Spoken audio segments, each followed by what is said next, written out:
In our march through the greatest thinkers, moral and religious theories, and philosophies in the wisdom literature genre, the hardest topics for me, if I'm going to be honest with you, to discuss are religious figures.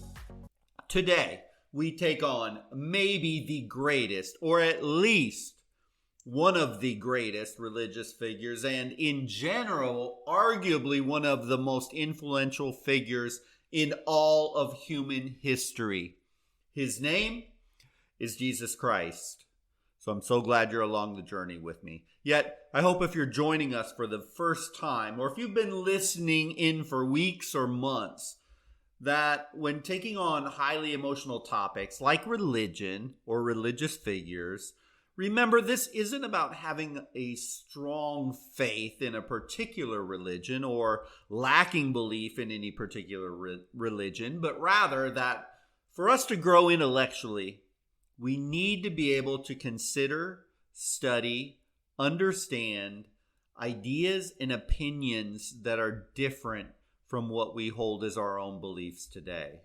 It's a sign of a strong, humble, and compassionate human being. It's demonstrating strong intellectual muscle when we can be open-minded about things that we may not necessarily agree with. Religion's hard because it just strikes deep into our innermost being that it's so difficult to even listen to anything that we disagree with.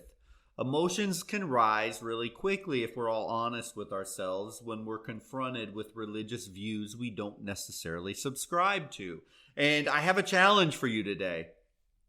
Let's all go beyond just closing off our minds or avoid those thoughts, those petty, ugly anger feelings that we see online, that we see in the media between squabbling religious factions and atheists and the world in general, because there is much to learn in every single perspective on life.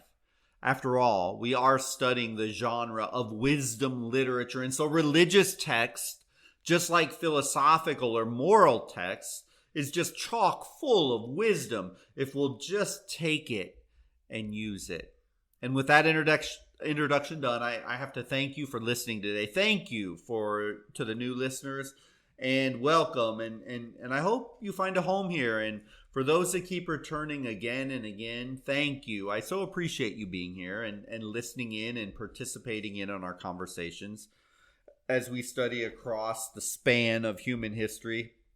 And if you haven't done so yet, go to the show notes and subscribe to the Intellectual Freedom Podcast Substack page. This is going to give you access to lots of free stuff, including access to ebooks from original sources that are highly vetted by myself and that I'm using in our discussions in these podcasts. So let's get to it. Jesus Christ. I want to start out with a fascinating essay entitled, quote, "Atheist for Jesus." It was written by Richard Dawkins, maybe one of the most famous atheists of all time. He was an evolutionary biologist, a brilliant mind, and in this essay, Dawkins outlines the relationship between selfish genes and selfish behavior. He argues, given that our genes are mindlessly bent on propagating their own genetic material, regardless of the cost to the host organism, Dawkins concludes that selflessness, or a giving spirit, is an accident that doesn't mesh very well with evolutionary biology. He almost begrudgingly states that perhaps this is merely just a happy accident, but an accident nonetheless. That selflessness or a giving spirit shouldn't happen, just blind dumb luck. However, Dawkins' essay is not primarily about genetics. This essay is about ethics. As humans having some predefined ethical standard is a quandary for the evolutionary biologist type most of the time, where humans are nothing more than just this random creation, a set of lucky evolutionary twist that started with a big bang out in outer space all the way down to millions and millions of years of genetic mutations and evolutionary fits and starts. And eventually, voila, we get to you and I talking here today about ethics and wisdom and religion in a podcast. But yet, the problem is, if we're just random creations, how, why, where, and is it even possible to have an ethical or a moral standard for all of humanity? This question is important, and Dawkins, with such an intellectual mind, he's not afraid to confront this, and this comes to the forefront. I mean, really, though, we all struggle with this and have struggled with this, well, since the beginning of humanity. So this conversation or argument that Dawkins lays out in that essay is right in our wheelhouse of a conversation for today. Because in the essay, Dawkins ponders the question, what leads some individuals to be loving and selfless to the degree that there is no possible benefit to themselves to act that way, but instead their selflessness, their generosity, their kindness is a guarantee of permanent loss. Dawkins in the essay wonders what we can learn from these crazy individuals whose behavior is simply not explicable in terms of maximization of their own personal fitness or their own wealth or their own fame. And this brings him in the essay to Jesus. And by the way, brings us to Jesus and some of his core teachings, which we will discuss soon. Now, Dawkins, back to him, would add or argue that he does not consider Jesus unique as in a god, because obviously he was an atheist, but he focuses on Jesus because he seems to embody precisely and perfectly a standard of selflessness, compassion, and universal love. This makes Jesus a powerful figure in the realm of moral and ethical teachings. To the Christian, Jesus Christ is not merely a man, not merely a great teacher, not merely a moral leader. He is a God. In this podcast, I do not want to minimize in the slightest his stature as the Son of God, part of the Trinity of Father, Son, Holy Spirit that Christians believe. As my guess is, there are many Christians who are listening in, curious about what a humanities instructor who says he's not going to focus on the religiosity of Jesus Christ, what he's going to say about him. And please, by all means, I have the deepest, most profound respect for the religion of Christianity. But here today, I need to draw out, and I need to outline for everyone, atheist, Buddhist, theist, Muslim, Jew, anyone of any faith or no faith, the teachings that Jesus Christ espoused and died for, that all of us can grab a hold of and use. I think there is a powerful message that Christians, atheists, and followers of any religion can sink their teeth into on how to live their life. A message of unity is where I want to go with this episode. Along the way, we're going to discuss his history, his upbringing, and what made this person that many would argue to become the cornerstone of Western morality who he was. Trust me when I say I will not be attempting to convert you at all to Christianity today. I'm not going to try and convert you to Islam tomorrow or atheism when we get deeper into some of the more modern philosophies like existentialism. That would be utterly pretentious of me to think that I can hold that level of sway over your life path. Trust me, I got plenty of my own issues, scars, and things I gotta figure out, let alone me trying to tell you how to live your life. Your journey is your journey. It's not my place, nor is it my intention, nor do I have any right to attempt to tell you how to live your life and your spiritual journey. In the Intellectual Freedom Podcast, the goal, as I always state or often state, is exploration. Your job in your life is to figure out your path. And hopefully this podcast and our associated readings on that Substack page and our discussions help get you further along your path. But back to Jesus. So, Jesus of Nazareth, more commonly known in the current Christian tradition as Jesus Christ, or simply Jesus. In the Jewish and the Islamic traditions, this individual is seen as a Jewish prophet and a healer.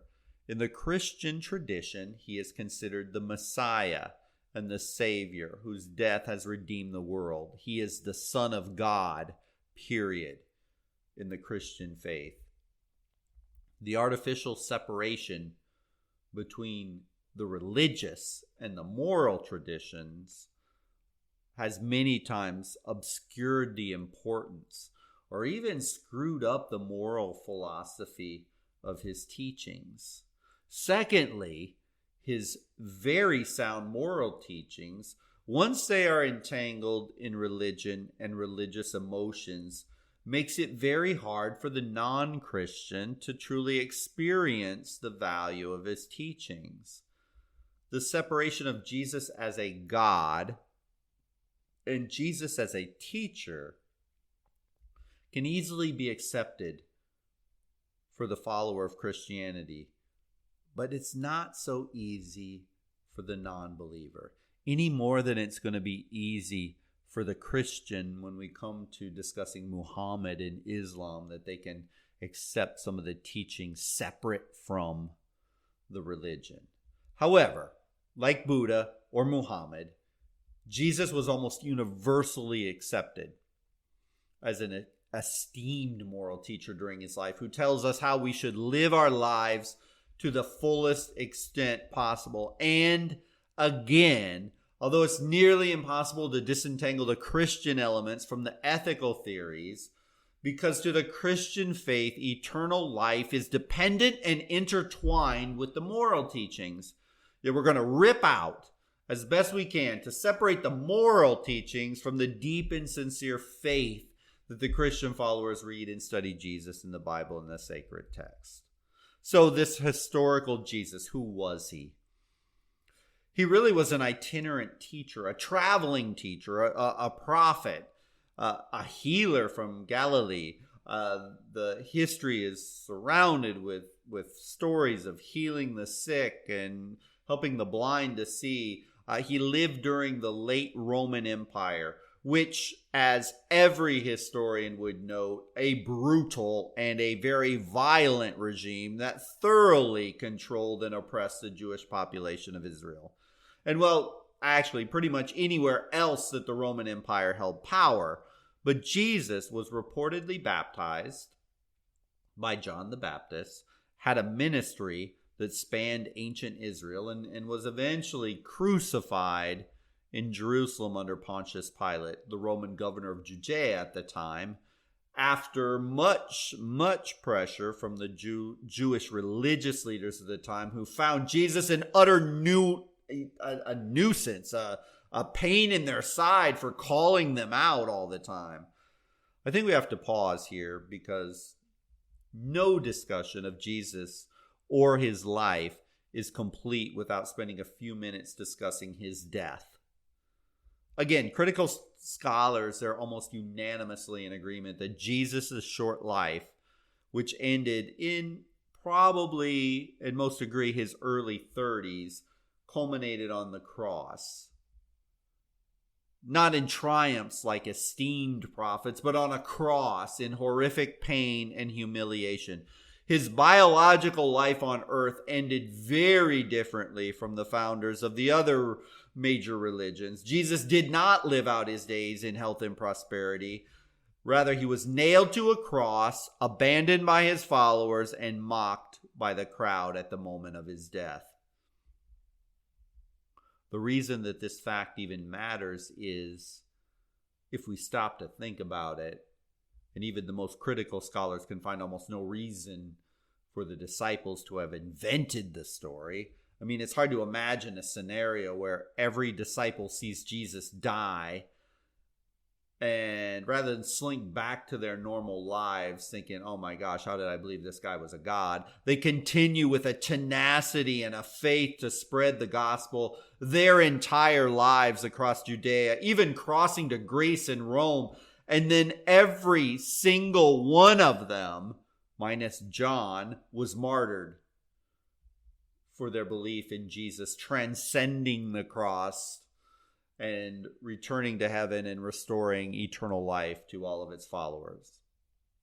Nearly every one of these disciples was crucified, stoned, beaten, stabbed, whipped, bled out to death. I mean, all of them suffered some level of all of this stuff. Thrown in jail for long periods of time. I mean, it's hard to imagine all 12 were some part of an elaborate ruse.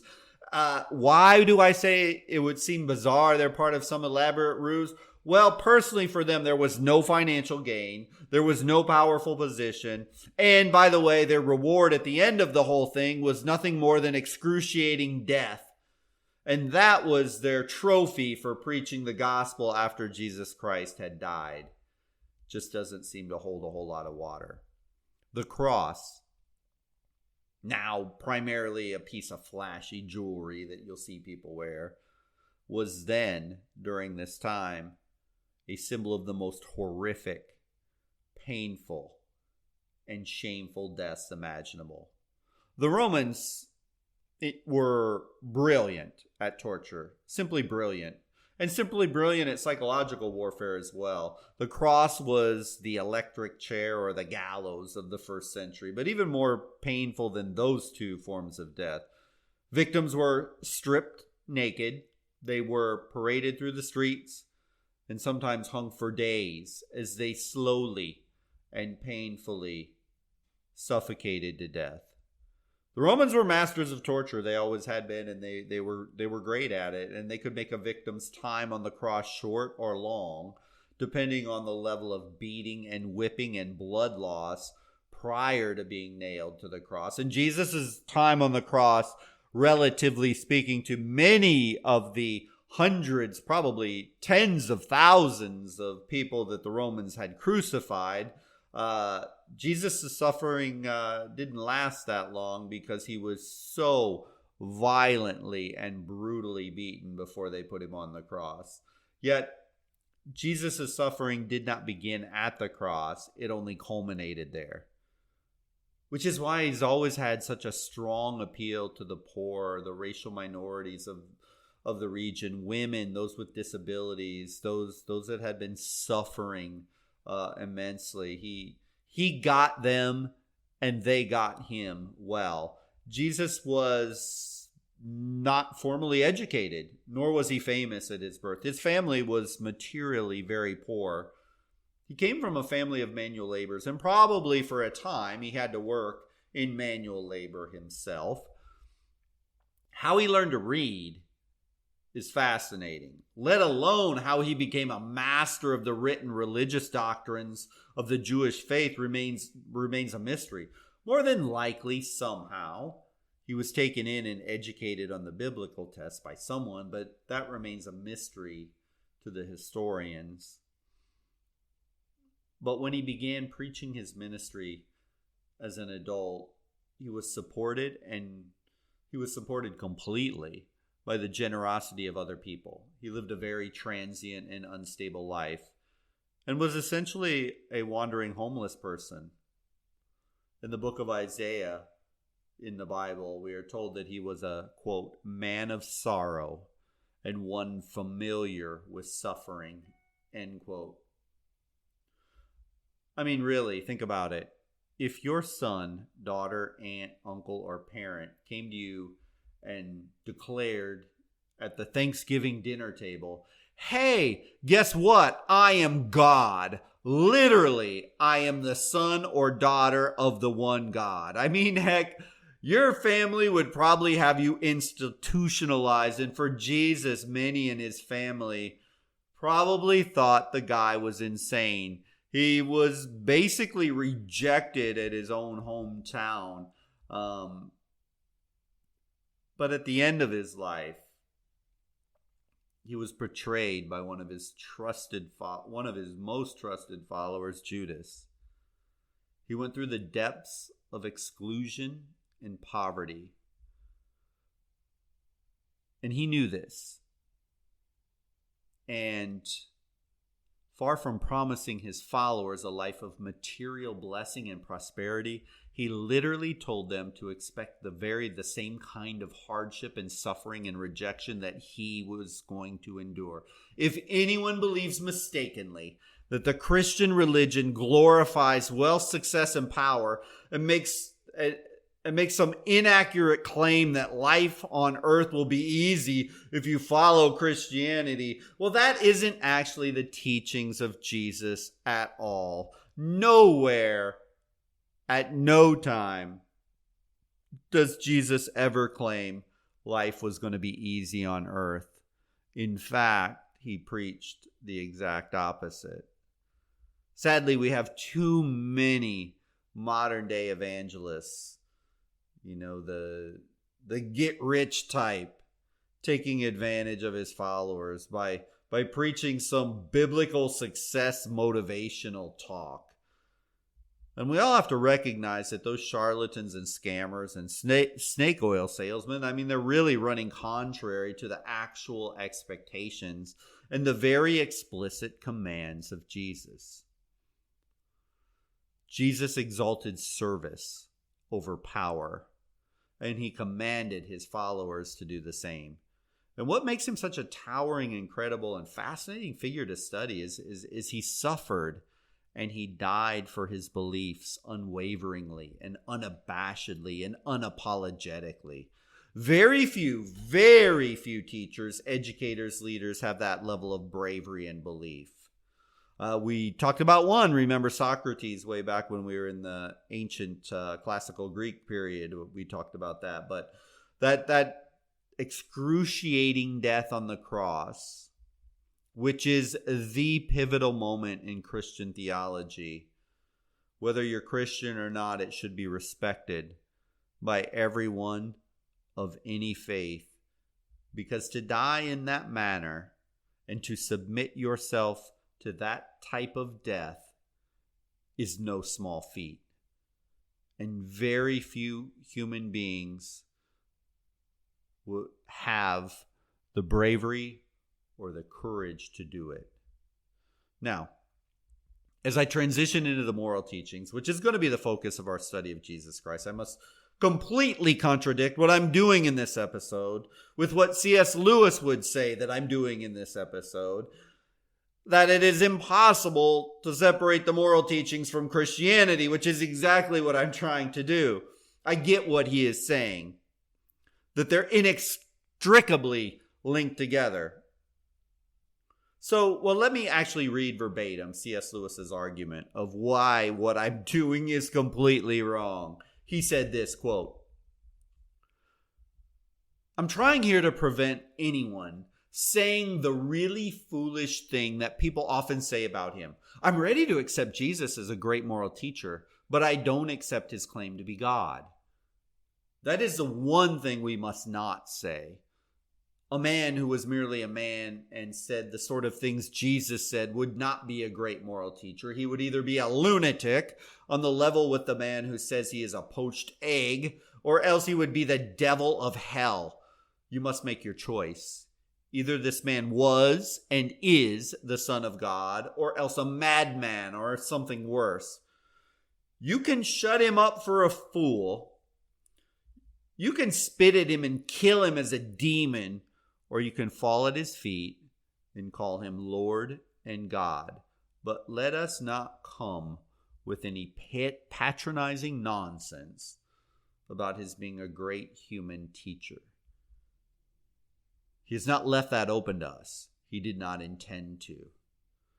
Now it seems to me obvious that he was neither a lunatic nor a fiend, and consequently However strange or terrifying or unlikely it may seem, I have to accept the view that he was and is God. End quote. I love this quote. It's an incredibly eloquent paragraph. Man, I wish I could write like that.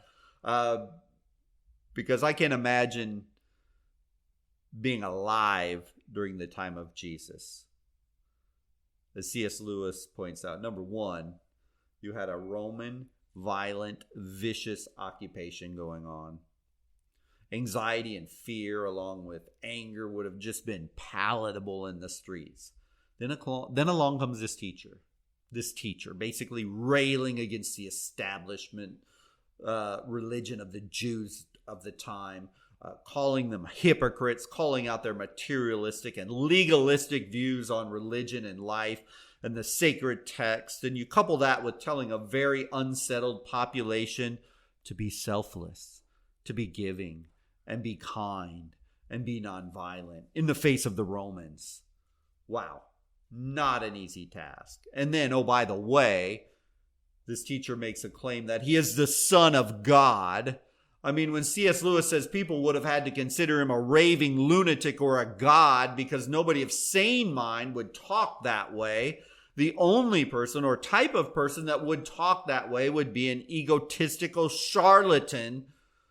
But the teachings of Jesus Christ were not in that vein at all. In fact, as witnessed in many of his stories, he lived nothing more than a simple life of servitude.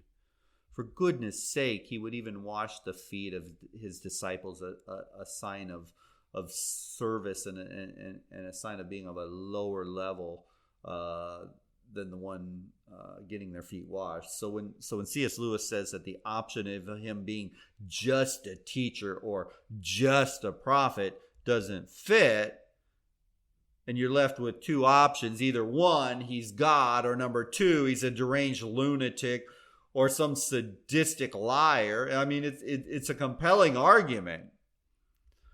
Now, don't get me wrong. I love C.S. Lewis. He's a brilliant writer, just simply brilliant. However, his argument, from a formal rhetorical perspective, it's unfair. It's not a fair fight. And whether he knew it or not, his argument isn't a sound rhetorical debate, and here's why.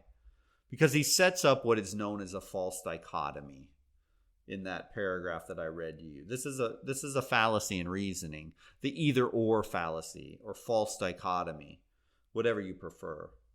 This is a type of fallacy when in a certain situation, you only have a limited number of alternatives. In Lewis's case, he sets us all up like this.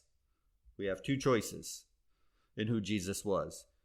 He sets it up as if I must believe he is God, but if I don't, well, that means I must believe he was a raving maniacal lunatic. But with all due respect to Mr. Lewis, I'm going to choose door number 3 in discussing the teachings of Jesus. That he was a brilliant orator, a brilliant mind, a moral, ethical, and powerful teacher that espoused a level of wisdom and lived it out, that he is worthy of studying as a teacher, regardless of a person's individual faith. This is where we are going to go. This is what we will explore for the rest of our time together. Because you know that fallacy in reasoning, we see it all the time with the politicians. Well, you better vote for a Democrat because if you don't, then we're going to turn into a fascist Trump dictatorship. Or the Republicans say, well, you better vote for Trump, but if you vote for Biden, you're going to turn the world into the entire United States as we know it's going to be destroyed, and we're going to become the next socialist hellhole on the planet Earth. No, and no, and no. I'm not going to buy those either-or fallacies in reasoning. Life is way too complex to be boiled down to either-or. And you know, when you're confronted with these either-or options, either one, someone's trying to bum rush you and really aggressively force you into a corner, or two, they're trying to trick you thinking you don't have options when almost always there are options. But back again to Jesus. So what in the world, if we can boil down his teachings to, I chose just 5 core fundamental ideas, what would they be? If we had to know anything about the teachings of Jesus, and again on that Substack page, go there, read as much as you want to read. You can expand your knowledge dramatically. If you're Christian, you've probably read the Bible. If you're a deep follower, you probably read the Bible cover to cover many times. But what I'm going to try and do is take 5 core fundamental ideas. And for that answer, we need to turn to the Gospels, mainly of Matthew, Mark, Luke, and John. These are the cornerstone New Testament books of the Bible. And there are some other books, too, that you can get some wonderful teachings on Jesus in the New Testament and that bring insight into him, like Paul's letters to the Corinthians. But really, we get to the core of his teachings from his 4 disciples, Matthew, Mark, Luke, and John, and in their Gospels, written roughly, now we're dating them roughly around AD 66 up to AD 110. So let's talk about some of these core fundamental teachings. Number 1, and you have to put this number 1 because Jesus himself is cited and documented as saying this is number 1. Number 1, love God and love your neighbor. And Jesus literally puts this at the top of the heap. When asked which commandment was the most important, Jesus said this, quote, "Thou shalt love the Lord thy God with all thy heart and with all thy soul and with all thy mind. This is the first and great commandment. And the second is like unto you. Thou shalt love thy neighbor as thyself." It comes from Matthew 22, verses 37 through 39. Part 1, loving God, requires faith as a Christian. But part 2, loving your neighbor, none of us are exempt from this. None of us. Loving your neighbor is open to every human on earth. So is Jesus just trying to guilt you into taking over a batch of cookies to your next door neighbor? Well, maybe if you've been a jerk to your neighbor or have a problem with your neighbor, but I think it goes much deeper than that, and I think you understand that too. Loving your neighbor, the same way that you love yourself, that's no simple task. It is asking you to replace hate or indifference toward your fellow human being with love, and replace your anger with kindness, and to show a level of patience and understanding that far too often in our modern world we just don't have. We are very, very quick to judge in this social media driven instant gratification world, and that instant rush to judgment is very common. Heck, we will accuse, convict, and execute on social media within minutes. And any comment that sparks outrage, this is our life now. Jesus is saying, hey, slow down. How about you treat that neighbor, that person online, or that other individual that's so hard to deal with in your life in a way that you would like to be treated? You know, I saw a study, a scary study. In the world of politics, many Republicans find Democrat voters as one of the serious threats to democracy, and it cuts both ways. Democrats feel exactly the same way about Republicans. That's scary. That level of closed-mindedness towards individuals living pretty much the same life that they're living, and that level of distrust and anger and vitriol towards somebody just because they don't believe your political beliefs. It shows how far and disgustingly awful these politicians have spun the minds around of so many people. But Jesus says, no, you need to treat that neighbor, that individual, as you would like to be treated. You should remember that. Number 2, living the golden rule. In many ways, you can hardly separate number 1 from number 2. Heck, I could almost call number 2 number 1B because they're so very similar. Jesus taught the golden rule during his Sermon on the Mount, where he said, quote, "Therefore, all things whatsoever ye would that men should do to you, do ye even so to them." End quote. In other words, treat others the way you want to be treated, or do unto others as you would have them do unto you. That the social norm or philosophy of what's known as reciprocity has been used and was used in social media and political philosophy for a while before Jesus. One example would be Plato, as he spoke about that in one of his works. But this philosophy that Jesus preached on was really just the expectation that people will respond to each other in similar ways, responding to gifts and kindness from others with similar benevolence of their own, and responding to harmful, hurtful acts from others with either indifference or some form of retaliation. They say common sense isn't all that common anymore, but really, it could be this simple, that you're going to be treated how you treat others. Seems like a pretty basic, clear, and obvious statement, yet we as humans suck at it pretty bad. It's always funny, at least to me, to read online discussion forums where supposed grown adults banter and name call each other, especially about politics. I mean, if you call people stupid, ignorant, racist, sexist, socialist, or whatever ist you choose, what in the world would make you think they would respond back to you with kindness? They're going to respond in kind to the way that you treat them. Is it right? No. But is it normal? Yes. It's just awful to see. But that simple task of treating other people as you would like to be treated seems like a wonderful start for many to bring more joy, peace, and happiness into life, as you will, as Jesus says, ultimately get back what you give out. Number 3, freely forgive people. While Jesus was on earth, Peter asked him, quote, "Lord, how often shall my brother sin against me and I forgive him?" Jesus responded, "I say not unto thee, not until 7 times, but until 70 times 7. Matthew 18:21 and 22.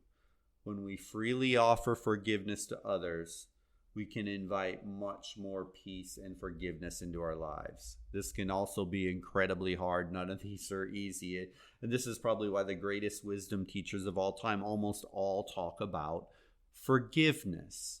Our human nature is one where we do not naturally forgive easily. We hold grudges. We want revenge. We want to settle the score when we're wronged. We wield that wrong like a weapon and we pull it out when necessary.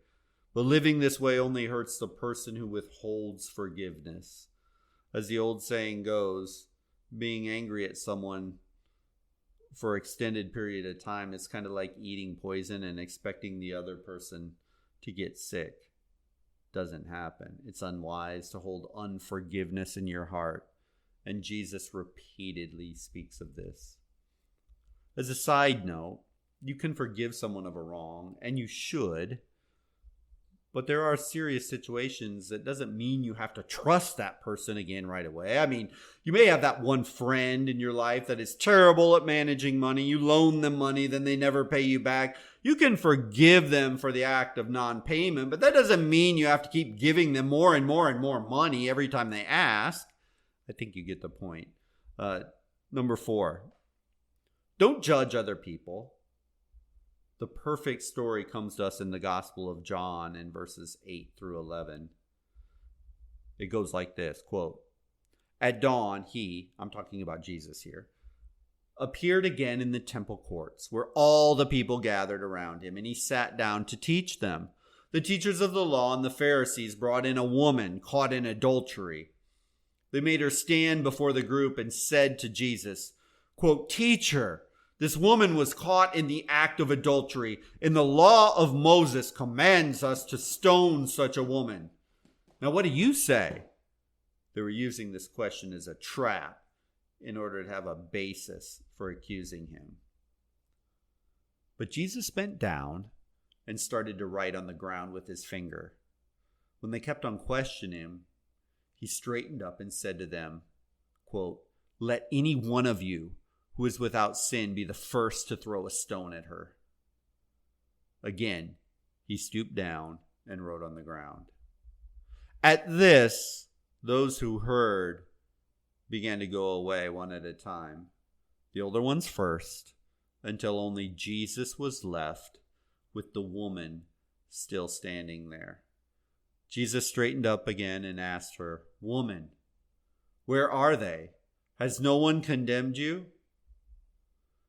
"No one, sir," she said. "Then neither do I condemn you," Jesus declared. "Go now and leave your life of sin." End quote. I love this story. This story is so simple, but yet so powerful. Jesus in his teachings had a way to cut to the quick. I can imagine a mob of people yelling, screaming, cursing, mocking this woman. I'm sure it was an intense scene. Yet Jesus was calm and quiet in the middle of this uproar. I can imagine it kind of like a bloodlust moment. And by law, and by culture, and by tradition, what should have happened is that woman should have been executed in front of everyone in a horrific death of stoning. But the power of Jesus in one simple statement: let any one of you who is without sin be the first to throw a stone at her. That silenced and diffused the situation in an instant. In an instant. Now, we don't have a public stoning anymore. I mean, literal public stoning in the town square. Whoever online or Twitter or Facebook or all kinds of social media, people are being stoned to death or crucified or any analogy that you can think of every single day for doing this, that, or the other. My goodness, the keyboard warriors who got it all right and their self-righteousness, it's really rather disgusting. Way too many people are too quick to judge and too quick to join that online mob, whether it is condescending name-calling, unsubstantiated rumor-mongering. We are in many ways no better than that mob that was ready to literally stone a woman to death for her sins. Yet are we innocent and pure enough to judge other people's faults? Do we have nothing to be ashamed of? Or have we never screwed up or had evil, bad, vile thoughts, let alone actions? Jesus challenged everyone to look internally and to worry about getting our own minds right, our own minds clean, our own mind in proper order before we go out seeking other people to bring down. What an excellent moral lesson for all of us to think about. And number 5, serving other people. This idea appears over and over and over again inside the Bible, so we have to pay attention to it. And I have to mention this as one of the top 5. Here are just a few of the specific verses that speak of the requirement. Yes, the requirement to serve other people and to put other people above our own needs and our own desires. Here's just a few of them. Quote, "A new commandment I give unto you, that ye love one another as I have loved you." End quote. John 13:34. Quote, "And be ye kind one to another and tenderhearted." End quote. Ephesians 4:3. "But he that is the greatest among you shall be your servant." End quote. Matthew 23:11. "Even as the Son of Man came not to be ministered unto, but to minister, and to give his life as a ransom for many." End quote. Matthew 20:28. "Husband, love your wives, even as Christ also loved the church and gave himself for it." End quote. Ephesians 5:25. So you can see in pretty much every single aspect of life. Our job, yours and mine, we need to serve other people. But why? Well, if we stop and think about it for just 1 minute, serving other people requires a number of very important attributes. We can't be selfish when we're serving. We can't be self-absorbed when we're serving. We're caring when we're serving. We're giving when we're serving. We're demonstrating humility by putting ourselves second instead of first as we serve. We're non-judgmental if we're serving with the right heart. And so many positive human characteristics that if we serve other people, we will in turn become better people because we put other people above our own selfish interests. And then to conclude this section, Jesus really embodied that idea of servitude his entire life. He literally gave his own life in an excruciating death so that everyone would be given the gift of eternal life. Now that is an ultimate act of sacrifice and service. So there you have it. 5 core fundamental teachings of Jesus. Love your neighbor. Live by the golden rule and do unto others as you would have them do unto you. Be quick to forgive people. Don't judge other people. And serve other people whenever and wherever you can. I mean, really, when you think about it, imagine a world where everybody attempted to follow these rules. Because let's be real, in this world, we're never going to be perfect at these. None of us ever. But imagine a world where at least everyone was conscious of these rules and did their best all of the time to observe these 5 simple rules, and then would make alterations to get better when they mess up. But maybe even that's too big. The world doing this. Maybe let's just consider taking on these 5 moral teachings in your life and me in my life. If every single day we keep these principles in our mind, these 5 core teachings of Jesus, and we try to live them out in real time, in real activities, wow, we would become better people. When we're online, when we're at social gatherings, when we're deciding what we're going to listen to and what we're going to watch on TV or listening to podcasts or streaming on our computer, imagine if we take these 5 things to heart, how very, very different your day would be and how people around you and close to you would perceive you. It's almost a guarantee things would improve. These teachings could change your life forever, guaranteed. Stripping away all the religion of Christianity and faith and just focus on the teaching, it's hard to find any fault with any of these teachings. They almost nail down good, honest, ethical, moral ways to live life. And that, my friends, is why reading the Bible and reading about Jesus Christ has extreme value for every human being, regardless of their faith walk. So there it is, the teachings of Jesus Christ. A very quick one, a Reader's Digest version, obviously, but I truly hope you enjoyed this. I truly hope you found value in it. I know people that are Christian, these things are completely self-evident to you. You've probably studied them your entire life. Maybe you still got a long way to go in walking them out. And I know there's a certain segment of the Christian population that really, really, really needs to focus on these 5 key values. They would be perceived very differently from those who do not necessarily believe in Christianity. But even if you're not a Christian, you're an atheist, or if you're a Muslim or someone else, maybe you just have never really studied Jesus at all in some of his teachings. And I hope maybe this would spur you to want to study more, regardless, again, of your faith walk and what you believe. Because in reality, as I always say over and over again, we need to become more wise, a more intellectual set of human beings on this earth.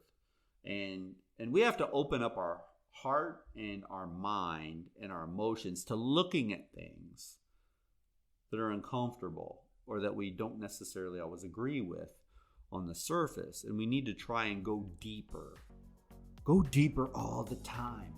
Find things and discover things in your life, and find and through this process of self-discovery, you're going to uncover things that you can apply to your life and your situation. Because if you do this just even a little bit every single day, or heck, every once a week in this podcast, you're going to be light years ahead of where you are right now.